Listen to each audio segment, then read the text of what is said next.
Assalamu alaikum students, this is Hamad Sarwar, ACCA tutor of paper financial reporting at Tabani School of Accountancy and Tabani Z Academy. मुझसे अक्सर students पूछते हैं sir आपके students की इतनी positions कैसे आती हैं।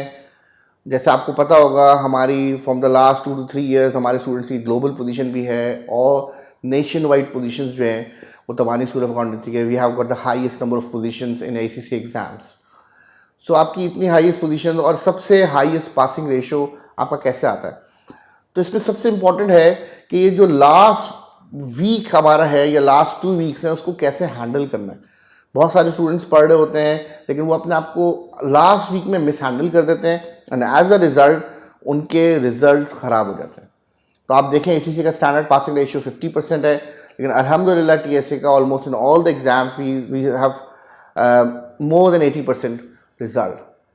तो ये कैसे होता है, किस तरीके से होता है, तो इसमें बहुत इंपॉर्टेंट है आपके लेक्चर्स, आपने कितने क्विजेस दिए, कितने मॉक एग्जाम्स दिए, असेसमेंट एंड ऑल। लेकिन अब सर हम क्या करें, इस वक्त आज हम बैठे हुए फॉर एग्जांपल लास्ट 2 वीक्स बचे हैं फरवरी के और उसके बाद फिर हमारे पास जो है वो मार्च में 3 days हैं, 4 मार्च से हमारे एग्जाम स्टार्ट हैं। तो सर क्या किया जाए। तो सबसे पहले with respect to financial reporting paper मैं आपको बता रहा हूँ कि 3 सेक्शन थे, सेक्शन A, B और C। सेक्शन A और B के लिए आई एम रिकमेंडिंग यू कि आप ज़रूर प्रैक्टिस करें ACCA स्टडी हब से। कुछ करें या ना करें, स्टडी हब से प्रैक्टिस इस पीरियड में लाजमी करें और अपनी कट ऑफ डेडलाइन रख लें फरवरी की। For example 26 February is the deadline. इस तक आप जितनी भी प्रैक्टिस कर सकते हैं सेक्शन A और B की वो स्टडी हब से करें, नंबर 1।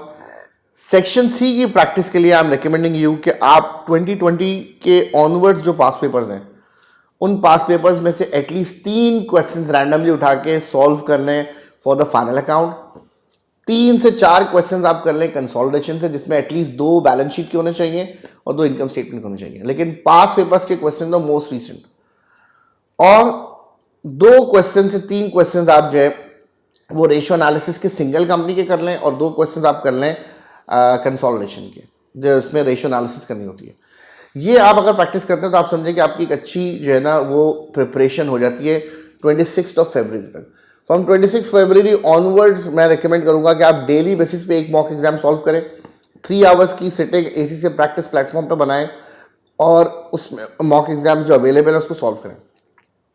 देन उस 3 आवर्स के बाद आप आधे घंटे का ब्रेक लो। उस ब्रेक के बाद फिर आप डिटेल में उस पूरे आंसर्स को रिव्यू करो और अपने क्वेश्चंस को मार्क करो प्रॉपरली। देन जो मिस्टेक्स आपने आइडेंटिफाई किए उस मॉक एग्जाम में उसको पूरा दिन फिर आपने रिवीजन करनी है, चाहे वो IFRS की मिस्टेक हो, चाहे वो कोई कैलकुलेशंस की मिस्टेक हो, चाहे वो नॉलेज मिस्टेक हो, व्हाटएवर जो आपकी मिस्टेक्स हैं। फिर डे 2 में आपने 28 फरवरी को भी यही करना है, 29 फरवरी को करना है। डेली आप मॉक एग्जाम सॉल्व करें, वहाँ से आपका स्टेमिना डेवलप होगा 3 आवर्स एग्जाम सिटिंग का, आपकी अवेयरनेस डेवलप होगी प्रैक्टिस प्लेटफॉर्म के ऊपर, और फाइनली आपको हैंडल करने आएगा एग्जाम प्रेशर कैसे हैंडल करते हैं 3 आवर्स के अंदर। देन आपने 29 फरवरी तक रोज़ाना मॉक करने हैं, उसको रिवीजन करना है। 1 मार्च को आपने जितनी मिस्टेक्स हैं उस पर काम करना है। 2 मार्च को भी आपने सेम काम करना है, जितनी मिस्टेक्स पे आपने, इस पर आप नए क्वेश्चन ना करें।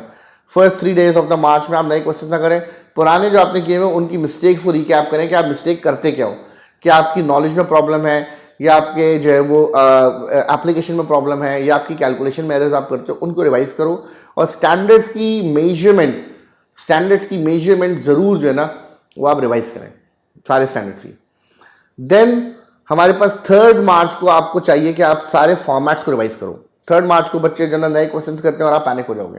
3 मार्च को आप सिर्फ और सिर्फ जो है वो प्रैक्टिस करो जितने भी फॉर्मूलाज हैं रेशियो एनालिसिस के, जो कमेंट्स हैं उसके लिए आप एटलीस्ट 2 आर्टिकल्स, टेक्निकल आर्टिकल्स मौजूद हैं, tell me a story and how to improve your answer of financial performance related question, वो अवेलेबल है ACCA की वेबसाइट के ऊपर टेक्निकल आर्टिकल सेक्शन में। वो 2 आर्टिकल लाजमी पढ़ लें।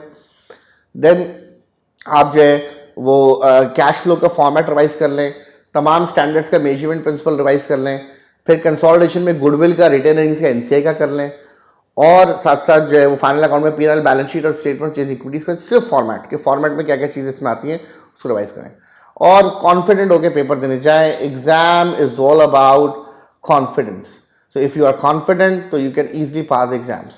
So best of luck for the exams. Take care.